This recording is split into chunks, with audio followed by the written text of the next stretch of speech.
Welcome back to my channel. आज हम समझेंगे कि कुल का क्या मतलब होता है, मतलब कुल आखिर किसे कहते हैं।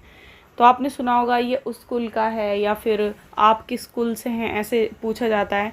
तो कुल का मतलब होता है परिवारों या फिर घरों के एक ऐसे समूह को कुल कहते हैं जो एक ही पूर्वज की संतान हो। ठीक है, सब एक ही संतान से जुड़े हुए हैं।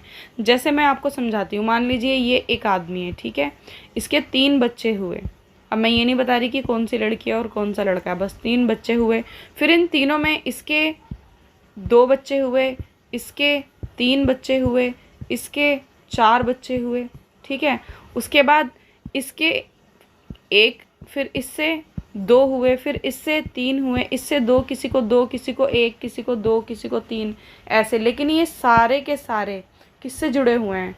इससे जुड़े हुए हैं ना, जो सबसे फर्स्ट था इससे ही जुड़े हुए हैं। जैसे अब ये जो बच्चे होंगे इनको नहीं पता, इनको यहाँ तक पता होगा कि हमारे चाचा हैं, ठीक है, ये सब हमारे चाचा हैं, यहाँ तक इनको पता होगा।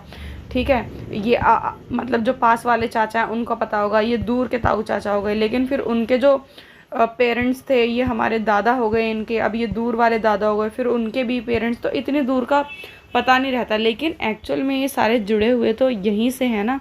तो मतलब अगर सबको लगाया जाएगा तो सारे जो बच्चे हैं वो एक ही इंसान के हैं। ठीक है, तो इस तरीके से परिवारों या घरों का एक ऐसा समूह कुल कहते हैं जो एक ही पूर्वज की संतान है। ये जो हैं ये इनके पूर्वज हैं, एक ही पूर्वज की ये सारी संतानें हैं, ये जितनी भी हैं ये सब और ये सब संतानें।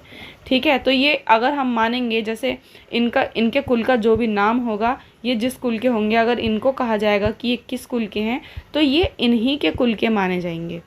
ठीक है, तो हम कह सकते हैं कि परिवारों या घरों के एक ऐसे समूह को कुल कहते हैं जो एक ही पूर्वज की संतान होने का दावा करते हैं और जनजातीय संगठन, नातेदारी या कुल संबंधी निष्ठा पर आधारित होते हैं।